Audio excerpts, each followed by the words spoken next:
सो देखो बेटा, last time जो ਆਪਾਂ ਸੈਮੀਕੰਡਕਟਰਸ ਐਂਡ ਸੈਮੀਕੰਡਕਟਿੰਗ ਡਿਵਾਈਸਿਸ ਦੇ ਐਡੀਸ਼ਨਲ ਟੌਪਿਕਸ ਹੈ ਜੋ ਕਿ ਕੰਪੀਟੀਸ਼ਨ ਦੇ ਨਾਲ ਰਿਲੇਟਡ ਹੈ। ਸੋ ਉਹਨਾਂ ਬਾਰੇ ਆਪਾਂ ਡਿਸਕਸ ਕਰ ਰਹੇ ਸੀ। ਤੋ ਉਹਨਾਂ ਵਿੱਚੋਂ ਜ਼ੀਨਰ ਡਾਇਓਡ ਬਾਰੇ ਔਰ zener diode as a voltage regulator ਤਾਂ ਆਪਾਂ ਡਿਟੇਲ ਚ ਸਟੱਡੀ ਕੀਤਾ ਸੀ। ਤੋ ਨਾਲ ਹੀ ਆਪਾਂ ਉੱਥੇ ਸਟਾਰਟ ਕੀਤਾ ਸੀ ਪੁੱਤਰ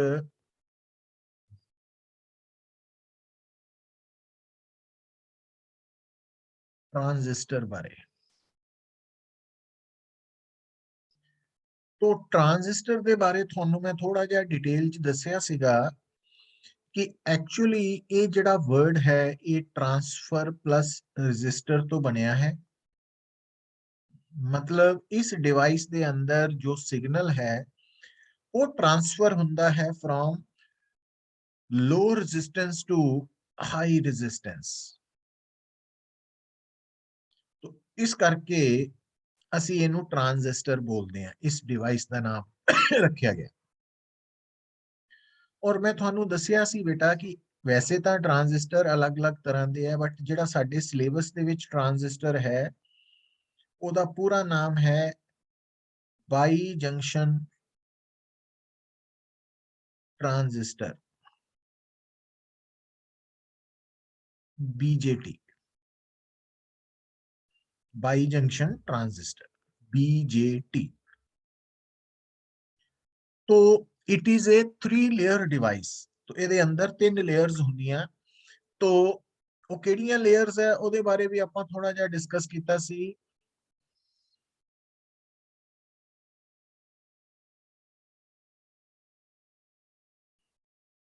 तो ये ਜਿਹੜੀਆਂ 3 लेयर्स है ਤੁਸੀਂ ਕੀ देख रहे हैं ਪੁੱਤਰ, दोनों डायग्राम्स ਨੂੰ अगर ध्यान ਨਾਲ देखो ਤਾਂ ਤੁਸੀਂ ਦੇਖੋਗੇ ਕਿ ਜਿਹੜੀਆਂ सेंटर वाली लेयर है ਉਹਦੀ मटीरियल साइड वालियां नालों अलग है, ऑपोजिट है। तो जिदा PNP NPN। और थानू मैं दसिया सी ਜਿਹੜੀ सेंटर वाली लेयर है ਉਹਨੂੰ ਅਸੀਂ बेटा बोलना वा बेस लेयर। और ਜਿਹੜੀ साइड वालियां 2 लेयर्स है उन्हां विचों एक पुत्र है कलैक्टर लेयर और एक है एमिटर। तो हुन डायग्राम दे विच भी तुसी देख रहे हैं बेटा कि ਜਿਹੜੀ लेयर दी थिकनेस मैक्सिमम है वो कलैक्टर है और ਜਿਹਦੀ थिकनेस मॉडरेट है ना, वो एमिटर है। ਤੇ ਜਿਹੜੀ ਸਭ ਤੋਂ ਪਤਲੀ लेयर है सेंटर वाली वो बेस है। और ये लेयर्स दी थिकनेस ਦਾ ਇਦਾਂ ਫਰਕ ਕਿਉਂ ਹੈ ਉਹਦਾ ਰੀਜ਼ਨ ਵੀ ਆਪਾਂ ਫਾइंड आउट ਕਰਾਂਗੇ ਹੁਣ डिस्कशन ਚ ਅੱਜ ਦੀ। पर अगली गल की याद रखनी है पुत्र, तुसी जिद्दां की डायग्राम च देख रहे हैं कि इत्थे भी एक PN जंक्शन बन रहा और इत्थे भी एक PN जंक्शन बन रहा। तो इसे करके इनू बाई जंक्शन ट्रांजिस्टर बोलिया जाता वा। और आ जिहड़ा जंक्शन तुसी देख रहे हैं बेटा, ये जंक्शन एमिटर और बेस च बन रहा, इस करके इनू असी एमिटर बेस जंक्शन बोलते हैं। और आ जंक्शन बन रहा कलैक्टर बेस दे विच, तो कलैक्टर बेस जंक्शन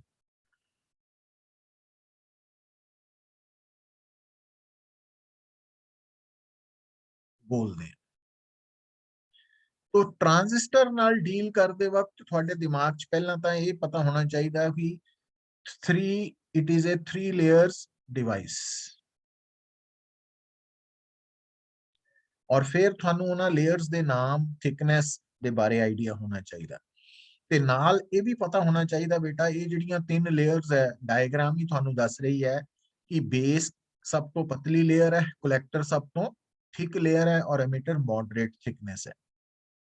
पर डोपिंग दे विच देखिए तो डोपिंग एमिटर दी हाईली डोप्ड है, एमिटर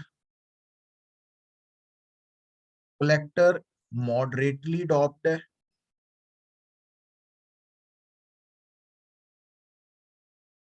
ते बेस जिहड़ा वा वो लाइटली डोप्ड है।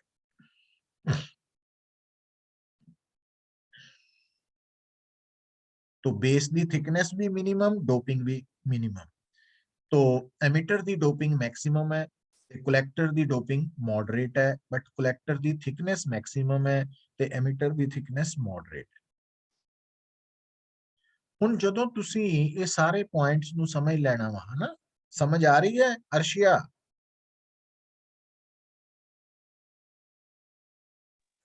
Yes, sir. एकम, Yes, sir. मोहन, दीप,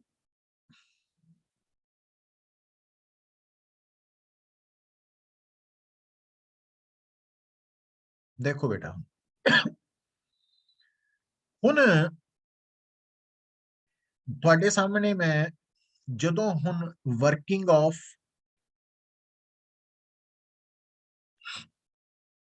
ਪੀਐਨਪੀ ਟ੍ਰਾਂਜ਼ਿਸਟਰ ਦੀ ਗੱਲ ਕਰੀਏ ਹਨਾ, ਕਿਉਂਕਿ ਚਾਹੇ ਸਾਡੇ ਸਾਹਮਣੇ ਜਿਹੜਾ ਸਾਡਾ ਪਰਪਸ ਹੈ ਉਹ ਤਾਂ ਆਬਜੈਕਟਿਵ ਟਾਈਪ ਕੁਐਸਚਨਸ ਨੂੰ ਸੋਲਵ ਕਰਨ ਦਾ ਹੈ, ਬਟ ਕਨਸੈਪਟ ਦੀ ਕਲੈਰਿਟੀ ਲਈ ਆਪਾਂ ਥੋੜੀ ਸਬਜੈਕਟਿਵ ਅਪਰੋਚ ਰੱਖਾਂਗੇ ਇਹਦੇ।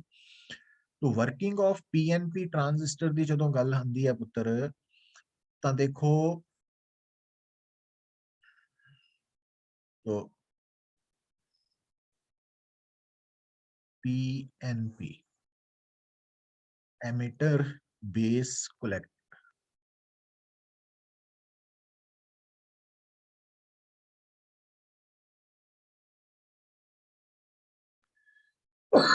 ਹੁਣ ਤੁਹਾਨੂੰ ਦੱਸਿਆ ਹੋਇਆ ਪੁੱਤਰ ਮੈਂ ਕਿ ਜਿਹੜਾ ਪੀਐਨ ਜੰਕਸ਼ਨ ਹੈ ਜਾਂ ਤਾਂ ਉਹ ਫਾਰਵਰਡ ਬਾਇਸਡ ਹੋਏਗਾ ਜਾਂ ਰਿਵਰਸ ਬਾਇਸਡ ਹੋਏਗਾ। ਹੁਣ ਪੁੱਤਰ ਜਿਹੜਾ ਟ੍ਰਾਂਜ਼ਿਸਟਰ ਹੈ, ਜਿੱਦਾਂ ਹੁਣ ਅਗਰ ਸਾਨੂੰ ਕੋਈ ਕਹੇ ਕਿ ਜਿਹੜੀ ਡਾਇਓਡ ਹੈ ਉਹ ਕਿਸ ਪਰਪਸ ਲਈ ਹੈ, ਤਾਂ ਆਪਾਂ ਦੇਖਿਆ ਸੀਗਾ ਡਾਇਓਡ ਨੂੰ ਐਜ਼ ਰੈਕਟੀਫਾਇਰ ਵੀ ਯੂਜ਼ ਕਰਦੇ ਆ। ਜਿਹੜੀ ਲਾਈਟ ਐਮਿਟਿੰਗ ਡਾਇਓਡ ਹੈ ਉਹ ਕਰੰਟ ਸਿਗਨਲ ਨੂੰ ਇਲੈਕਟ੍ਰੀਕਲ ਲਾਈਟ ਸਿਗਨਲ ਚ ਕਨਵਰਟ ਕਰਦੀ ਹੈ।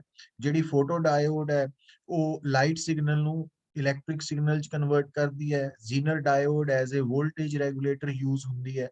तो हर डायोड ਦੀ ਅਲੱਗ-ਅਲੱਗ ਐਪਲੀਕੇਸ਼ਨ ਸੀ ਨਾ, ਆਪਾਂ ਡਿਸਕਸ ਕੀਤਾ। ਇਸੇ ਤਰ੍ਹਾਂ ਤੁਹਾਡੇ ਦਿਮਾਗ 'ਚ ਹੋਣਾ ਚਾਹੀਦਾ ਕਿ ਟ੍ਰਾਂਜ਼ਿਸਟਰ ਦੀ ਕੀ ਐਪਲੀਕੇਸ਼ਨ ਹੈ। तो ਜੇ ਆਪਾਂ ਟ੍ਰਾਂਜ਼ਿਸਟਰ ਦੀ ਐਪਲੀਕੇਸ਼ਨ ਨੂੰ ਦੇਖੀਏ ਤਾਂ ਯੂਜ਼ਸ ਆਫ ਟ੍ਰਾਂਜ਼ਿਸਟਰ ਬਾਰੇ ਮੈਂ 2 ਮਿੰਟ ਦੀ ਗੱਲ ਕਰ ਰਿਹਾ ਤਾਂ ਕਿ ਸਾਨੂੰ ਆਈਡੀਆ ਹੋ ਜਾਏ। ਤਾਂ ਟ੍ਰਾਂਜ਼ਿਸਟਰ ਦੀ ਜਿਹੜੀ ਬੇਟਾ ਮੇਨ ਯੂਜ਼ ਹੈ तो ਐਜ਼ ਐਨ ਐਂਪਲੀਫਾਇਰ, मतलब सिग्नल दी स्ट्रेंथ ਨੂੰ इंक्रीज करना, एम्पलीफाई करना। तो ट्रांजिस्टर दी main use amplifier as an amplifier, but इस तो इलावा भी ਅਸੀਂ ਇਹਨੂੰ as a electronic switch use ਕਰ ਸਕਦੇ ਹਾਂ ਜਾਂ ਕਰਦੇ ਹਾਂ। तो ਹੁਣ ਬੇਟਾ ਜ਼ਿਆਦਾਤਰ ਕੇਸਿਸ ਦੇ ਵਿੱਚ ਤੁਹਾਡਾ transistor as an amplifier use ਹੁੰਦਾ ਵਾ, ਔਰ ਜਦੋਂ ਤੁਸੀਂ ਟ੍ਰਾਂਜ਼ਿਸਟਰ ਨੂੰ ਐਜ਼ ਐਨ ਐਂਪਲੀਫਾਇਰ ਯੂਜ਼ ਕਰਦੇ ਆ ਤਾਂ ਨਾਰਮਲ ਕੰਡੀਸ਼ਨਸ ਦੇ ਵਿੱਚ ਬੇਟਾ ਕੀ ਹੁੰਦਾ ਵਾ ਕਿ ਜਿਹੜਾ ਐਮਿਟਰ ਬੇਸ ਜੰਕਸ਼ਨ ਹੈ, ਐਮਿਟਰ ਬੇਸ ਜੰਕਸ਼ਨ ਇਹ ਨਾਰਮਲ ਕੰਡੀਸ਼ਨ ਚ ਜਦੋਂ ਟ੍ਰਾਂਜ਼ਿਸਟਰ ਨੂੰ ਐਜ਼ ਐਨ ਐਂਪਲੀਫਾਇਰ ਯੂਜ਼ ਕਰ ਰਹੇ ਆ ਤਾਂ ਐਮਿਟਰ ਬੇਸ ਜੰਕਸ਼ਨ ਫਾਰਵਰਡ ਬਾਇਸਡ ਹੁੰਦਾ ਪੁੱਤ ਹਮੇਸ਼ਾ, ਤੇ ਕਲੈਕਟਰ ਬੇਸ ਜੰਕਸ਼ਨ ਹਮੇਸ਼ਾ ਰਿਵਰਸ ਬਾਇਸਡ ਹੁੰਦਾ।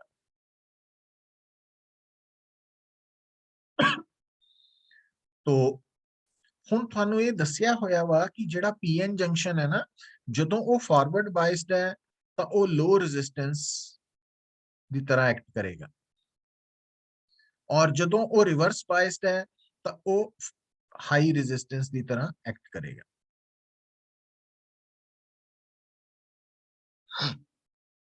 ਅੱਛਾ, ਹੁਣ ਜਦੋਂ ਤੁਸੀਂ ਐਮਿਟਰ ਬੇਸ ਜੰਕਸ਼ਨ ਨੂੰ ਇੱਥੇ ਦੇਖਦੇ ਆ ਪੀਐਨਪੀ ਟ੍ਰਾਂਜ਼ਿਸਟਰ ਚ, ਤਾਂ ਫਾਰਵਰਡ ਬਾਇਸਿੰਗ ਕਰਨ ਦੇ ਲਈ ਪੀ ਸਾਈਡ ਪੋਜ਼ਿਟਿਵ ਤੇ ਐਨ ਨੈਗੇਟਿਵ ਨਾਲ ਜੁੜ ਗਈ, ਔਰ कलेक्टर पी साइड है तो कलेक्टर बेस जंक्शन ने रिवर्स बाइस्ड होना तो पी ने नेगेटिव नाल और एन ने पॉजिटिव नाल जुड़ जाना ना।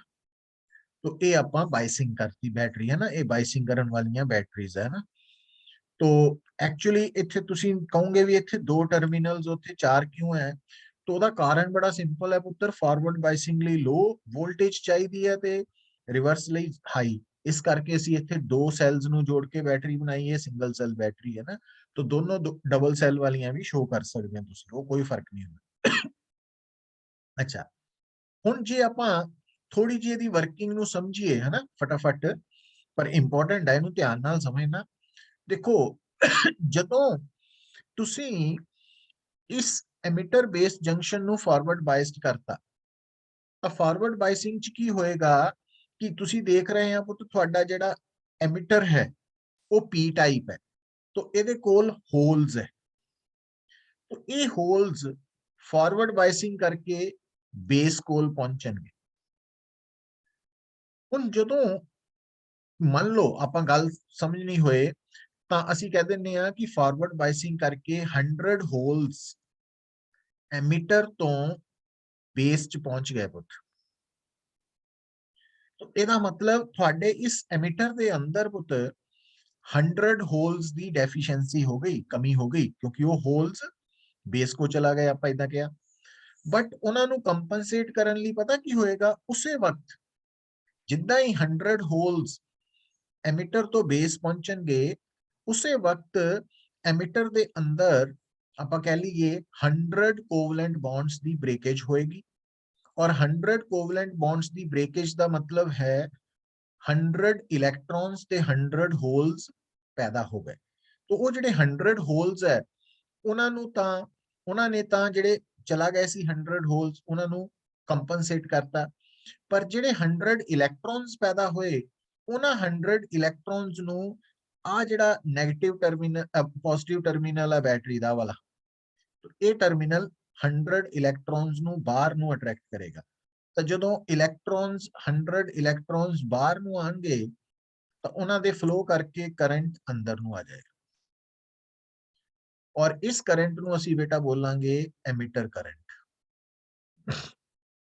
ਅੱਛਾ, ਹੁਣ 100 ਹੋਲਸ ਬੇਟਾ ਜਿਹੜੇ ਐਮਿਟਰ ਤੋਂ ਬੇਸ ਪਹੁੰਚੇ ਹੈ, ਜਿਹੜੇ 100 ਹੋਲਸ ਐਮਿਟਰ ਤੋਂ ਬੇਸ ਪਹੁੰਚੇ ਹੈ, तो ਤੁਹਾਨੂੰ ਦੱਸਿਆ ਹੋਇਆ ਇੱਕ ਤਾਂ ਬੇਸ ਦੀ ਥਿਕਨੈਸ ਲੈਸਰ ਹੈ, ਮਿਨੀਮਮ ਹੈ, ਦੂਜਾ ਡੋਪਿੰਗ ਵੀ ਮਿਨੀਮਮ ਹੈ। ਡੋਪਿੰਗ ਮਿਨੀਮਮ ਹੋਣ ਦਾ ਮਤਲਬ ਹੈ ਕਿ ਐਨ ਟਾਈਪ ਬੇਸ ਦੇ ਅੰਦਰ ਨੰਬਰ ਆਫ ਫ੍ਰੀ ਇਲੈਕਟ੍ਰॉन्स ਘੱਟ ਹੋਣਗੇ, ਤੇ ਦੂਜਾ ਥਿਕਨੈਸ ਘੱਟ ਹੋਣ ਕਰਕੇ ਜਿਹੜੇ 100 ਹੋਲਸ ਐਮਿਟਰ ਤੋਂ ਬੇਸ ਪਹੁੰਚੇ ਹੈ ਉਹ ਇਸ ਬੇਸ ਦੇ ਵਿੱਚ ਕਾਫੀ ਘੱਟ ਟਾਈਮ ਨਿਕਾਲ ਕੇ ਕ੍ਰਾਸ ਕਰ ਜਾਣਗੇ ਇਹਨੂੰ।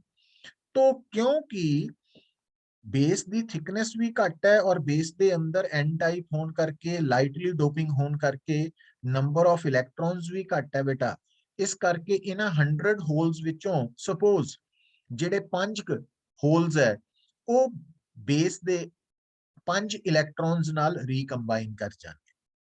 ਇਹਦਾ मतलब बाकी बचे जेडे 95 होल्स है वो क्रॉस करके कलैक्टर कोल आ जाएंगे।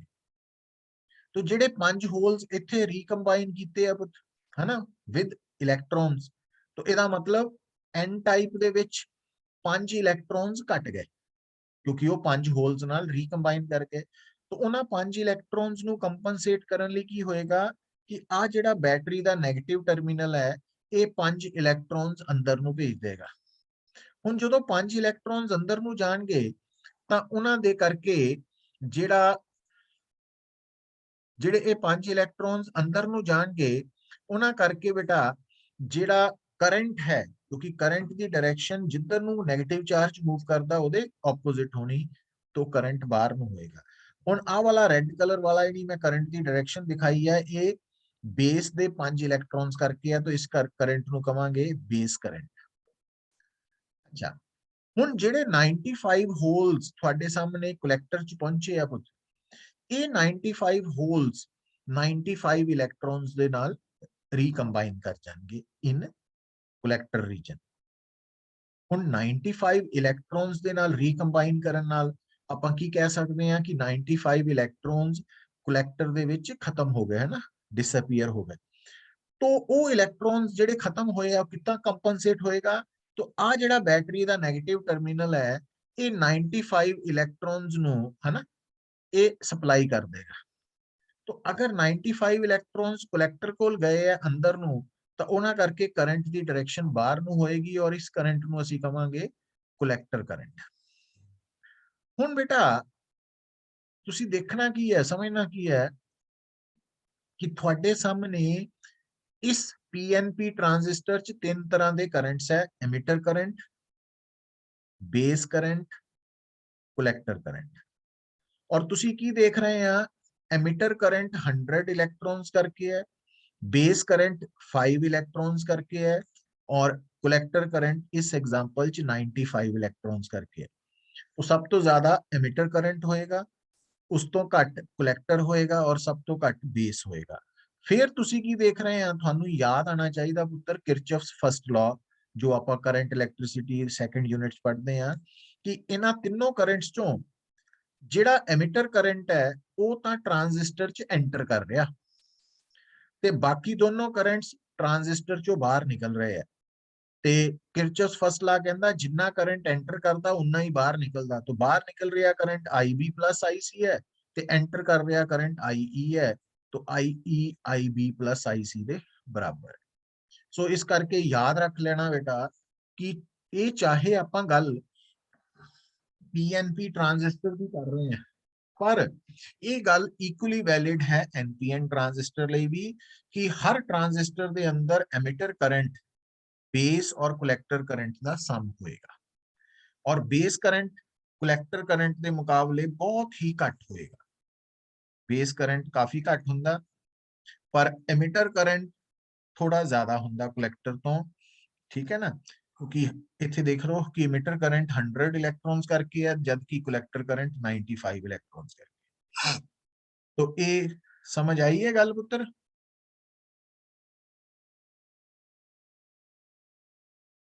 Yes, sir. Arshia, Yes, sir. Mohandeep,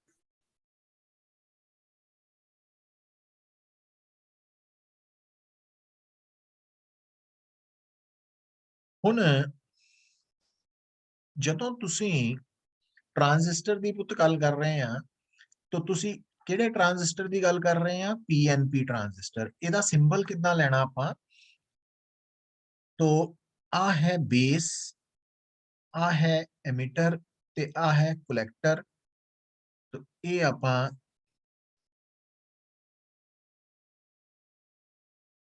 emitter base collector, और तुसी की देख रहे हैं बेटा कि जेड़ा एमिटर करंट है उदी डायरेक्शन है emitter to base, emitter to base दी तरफ। तो ये पीएनपी ट्रांजिस्टर दा सिंबल है कि ये जड़ियां तीन लाइना, सेंटर वाली बेस है, एक साइड वाली एमिटर है, एक कलेक्टर है। एमिटर वाली साइड दे ऊपर असी एरो मार्क करना, और उस एरो दी डायरेक्शन जिहड़ी है पुत्र वो शो कर रही है कि एमिटर बेस जंक्शन जो फॉरवर्ड बाइस्ड हुंदा तां करंट दी direction PNP transistor from emitter to base हुंदी है, वो करंट आ एरो शो कर रहा है। तो इनू ਅਸੀਂ अगर ਆਪਾਂ ਦੇਸੀ ਤਰੀਕੇ ਨਾਲ ਯਾਦ ਰੱਖੀਏ, P stands for, ਵੈਸੇ ਤਾਂ P टाइप ਸੈਮੀਕੰਡਕਟਰ ਹੈ, ਪਰ ਆਪਾਂ P ਨੂੰ ਇੱਥੇ ਪੈਰ ਕਹਿ ਸਕਦੇ ਹਾਂ, ਪੈਰਾਂ ਵੱਲ। तो ਤੁਸੀਂ ਦੇਖ ਰਹੇ ਆ ਕਿ ਇਸ ਐਰੋ ਦੀ ਡਾਇਰੈਕਸ਼ਨ ਪੈਰਾਂ ਵੱਲ ਹੈ, ਨੀਚੇ ਨੂੰ, ਹਨਾ। तो ਇਸ ਕਰਕੇ ਇਦਾਂ ਘੋਟਾ ਲਾਇਆ ਜਾ ਸਕਦਾ, ਸਮਝ ਸਕਦੇ ਗੱਲ। ਅੱਛਾ, ਹੁਣ ਅਗਰ ਪੁੱਤਰ ਆਪਾਂ ਗੱਲ ਕਰ ਰਹੇ ਹਾਂ NPN ट्रांजिस्टर ਦੀ,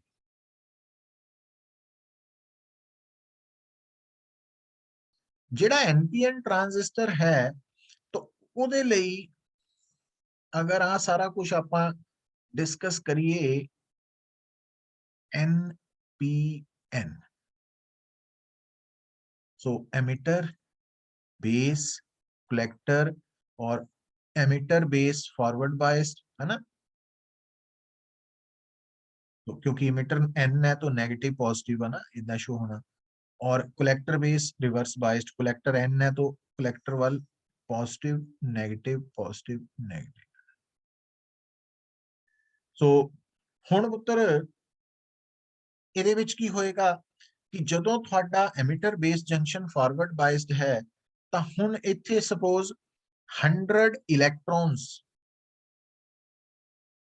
क्योंकि N टाइप च इलेक्ट्रॉन्स मेजोरिटी चार्जेस है, वो इलेक्ट्रॉन्स एमिटर तो बेस वाल जाणगे। ਜਦੋਂ ਤੁਹਾਡੇ 100 इलेक्ट्रॉन्स एमिटर तो बेस पहुंचणगे ਤਾਂ एमिटर च 100 इलेक्ट्रॉन्स ਦੀ ਕਮੀ ਕਿੱਦਾਂ ਪੂਰੀ ਹੋਏਗੀ बेटा? तो आ जिहड़ा नेगेटिव टर्मिनल ऑफ बैटरी है ये 100 इलैक्ट्रॉन्स नू सप्लाई कर देगा अंदर नू। हुण अगर इलैक्ट्रॉन्स अंदर नू जा रहे हैं तो करंट बाहर नू होएगा और ये करंट एमिटर करंट है ना, उल्ट हो गया करंट की डायरेक्शन। तो हुण ये जिहड़े 100 इलैक्ट्रॉन्स बेस च पहुंचे है, ये लॉजिक मैं पहले ही दस चुका पुत्त, क्योंकि एक तो बेस की थिकनेस घट है, दूजा बेस दी डोपिंग घट होने करके इत्थे बेस पी टाइप है, तो पी टाइप कोल मेजोरिटी चार्जेस होल्स है, तो होल्स का नंबर घट होने करके 100 विचों मान लो 5 इलैक्ट्रॉन्स ही बेस दे 5 होल्स नाल रीकंबाइन करनगे।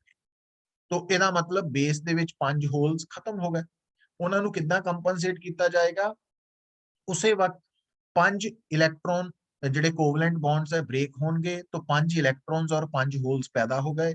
तो 5 ਹੋਲਸ ਨੇ ਤਾਂ 5 ਜਿਹੜੇ ਹੋਲਸ ਨੇ ਰੀਕੰਬਾਈਨ ਕੀਤਾ ਸੀ ਇਲੈਕਟ੍ਰॉन ਨਾਲ, ਉਹਨੂੰ ਕੰਪਨਸੇਟ ਕਰ ਲਿਆ, ਤੇ ਜਿਹੜੇ 5 ਇਲੈਕਟ੍ਰॉन्स ਪੈਦਾ ਹੋਏ ਉਹ ਬਾਹਰ ਨੂੰ ਆ ਬੈਟਰੀ ਦੇ ਪੋਜ਼ਿਟਿਵ ਟਰਮੀਨਲ ਵੱਲ ਆਣਗੇ। ਜਦੋਂ 5 ਇਲੈਕਟ੍रॉन्स ਬਾਹਰ ਆਣਗੇ, करंट की डायरेक्शन अंदर हो जाएगी और ये करंट बेस करंट होएगा।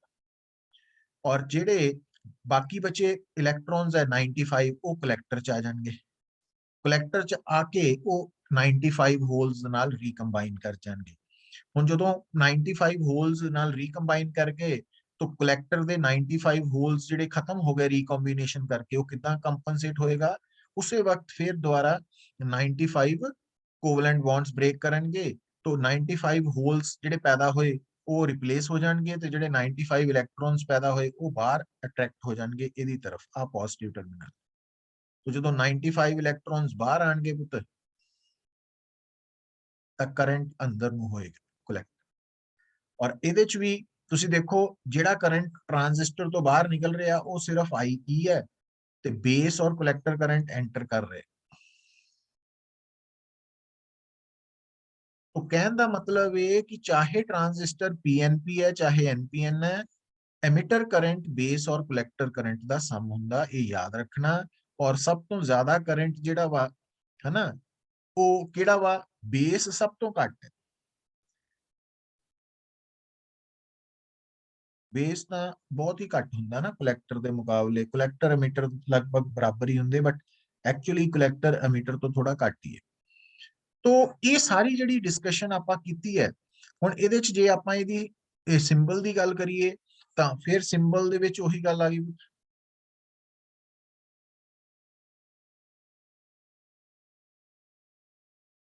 Emitter base collector. तो NPN ਚ ਤੁਸੀਂ ਦੇਖ ਰਹੇ ਆ ਕਿ ਜਿਹੜਾ एमिटर करंट ਹੈ ਉਹ एमिटर ਚੋਂ ਬਾਹਰ ਨਿਕਲ ਰਿਹਾ, मतलब ਇਦਾਂ ਦੂਰ ਨਹੀਂ ਆ। ਔਰ ਇਹਨੂੰ ਤੁਸੀਂ ਇਦਾਂ ਵੀ ਸਮਝ ਸਕਦੇ ਆ ਕਿ ਇਹ ਜਿਹੜਾ ਕਰੰਟ ਹੈ ਨਾ, तो ਇਹ ਕਰੰਟ ਉੱਪਰ ਨੂੰ ਜਾ ਰਿਹਾ, मतलब ਥੱਲੇ ਨੂੰ ਆਪਾਂ ਆਮ ਤੌਰ ਤੇ ਬੰਦੇ ਦੇ ਥੱਲੇ ਨੂੰ ਕੀ ਹੁੰਦੇ ਆ? ਪੈਰ, ਹੈਨਾ। P ਫॉर ਪੈਰ, ਉੱਪਰ ਨੂੰ ਹੁੰਦਾ ਨੱਕ, N ਫॉर ਨੱਕ। तो ਇਹ ਕਰੰਟ ਨੱਕ ਵੱਲ ਨੂੰ ਜਾ ਰਿਹਾ ਨਾ, ਇਹਦਾ ਯਾਦ ਰੱਖਿਆ ਜਾ ਸਕਦਾ। ਸੋ NPN ट्रांजिस्टर PNP ट्रांजिस्टर ਦੇ ਸਿੰਬਲਸ ਬਾਰੇ ਆਪਾਂ ਨੂੰ ਕਲੀਅਰ ਹੋ ਗਿਆ, ਔਰ ਨਾਲ ਪਤਾ ਲੱਗ ਗਿਆ ਕਿ PNP ट्रांजिस्टर है चाहे NPN है, emitter current some of base and collector current है। हाँ, करंट्स ਦੀ डायरेक्शन ਇੱਕ ਦੂਜੇ ਤੋਂ ਉਲਟਾ ਹੈ, ਇਹ ਧਿਆਨ ਚ ਰੱਖ ਲੈਣਾ ਦੋਨਾਂ ਚ ਨਾ। ਕਰ ਲਓਗੇ ਪੁੱਤਰ, ਧਿਆਨ ਰੱਖ ਲਓਗੇ?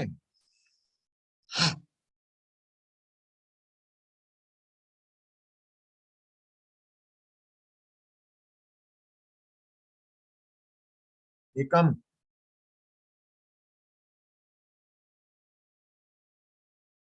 Yes, sir. Arshia, Yes, sir. Mohandeep,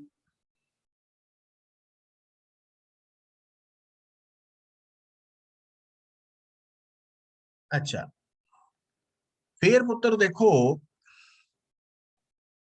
आम तौर ते ਜਿਹੜਾ डिवाइस है, ਜਦੋਂ ਉਹਨੂੰ ਆਪਾਂ ਸਰਕਟ ਚ ਜੋੜਦੇ ਆ ਤਾਂ ਉਹਦੀ ਇੱਕ ਹੁੰਦੀ ਹੈ ਇਨਪੁਟ ਸਾਈਡ, ਇੱਕ ਹੁੰਦੀ ਹੈ ਆਊਟਪੁੱਟ ਸਾਈਡ। ਜਿਹੜਾ ਤੁਹਾਡਾ ਸਰਕਟ ਹੈ ਉਹਦੀ ਜਿਹੜੀ ਇਨਪੁਟ ਸਾਈਡ ਹੈ ਉਹਨੂੰ ਜੋੜਨ ਲਈ ਵੀ ਸਾਨੂੰ ਦੋ ਟਰਮੀਨਲਸ ਦੀ ਲੋੜ ਪੈਂਦੀ ਹੈ, ਔਰ ਆਊਟਪੁੱਟ ਲਈ ਵੀ ਦੋ ਟਰਮੀਨਲਸ ਦੀ ਲੋੜ ਪੈਂਦੀ ਹੈ। मतलब total 4 terminals are required, 2 for input, 2 for output। ਪਰ ਜਦੋਂ ਅਸੀਂ BJT ਟ੍ਰਾਂजिस्टर ਦੀ ਗੱਲ ਕਰਦੇ ਆ ਉਹਦੇ ਚ ਤਾਂ ਸਿਰਫ 3 ਹੀ ਟਰਮੀਨਲਸ ਹੈ। ਕਿਹੜੇ ਐਮਿਟਰ, ਬੇਸ, ਕਲੈਕਟਰ। तो हुण फिर चाहिए आ 4 हैगे आ 3, फिर की कीता जाए या की कीता जांदा कि इन्हां तिन्नां विचों एक टर्मिनल नूं असीं कॉमन कर लैंदे। कॉमन दा मतलब वो टर्मिनल इनपुट आउटपुट वल दोनों वल यूज हुंदा वा।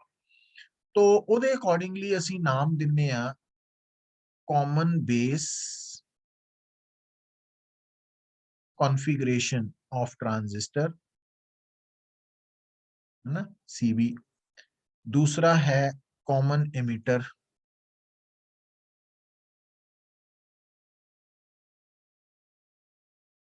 कॉन्फ़िगरेशन, ते तीसरा है कॉमन कलेक्टर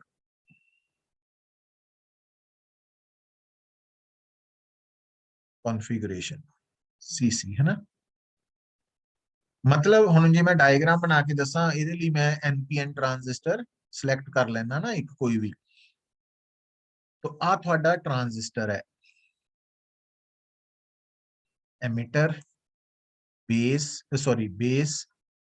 एंड कलेक्टर, और आ एरो शो करता भी ये NPN ट्रांजिस्टर है। तो हुण पुत्र देखो आ साइड हो गई इनपुट और आ साइड हो गई आउटपुट। हुण तुसी की देख रहे हैं इहदे विच जिहड़ी इनपुट साइड है, जिहड़ा बेस है वो वाली वायर इनपुट वाल भी जा रही है और बेस वाली वायर कलेक्टर आउटपुट वाल भी जा रही है। तो इनपुट आउटपुट मींस ये जिहड़ी कॉन्फ़िगरेशन मैं शो की है ये है कॉमन बेस। कॉमन बेस दे विच क्योंकि जिहड़ा बेस है वो तो दोनों साइड वाल है, इस करके ਉਹਦੇ ਵੱਲ ध्यान नहीं देना। तो एमिटर करंट बन जाएगा इनपुट करंट ते कलेक्टर करंट बन जाएगा आउटपुट करंट। मतलब कॉमन बेस दे विच जिहड़ा एमिटर करंट है वो इनपुट है ते कलेक्टर करंट आउटपुट है। और एमिटर, कलेक्टर ते बेस का संबंध, तीनों करंट्स का संबंध इतना है। ठीक है, फॉलो कर रहे हैं पुत्र?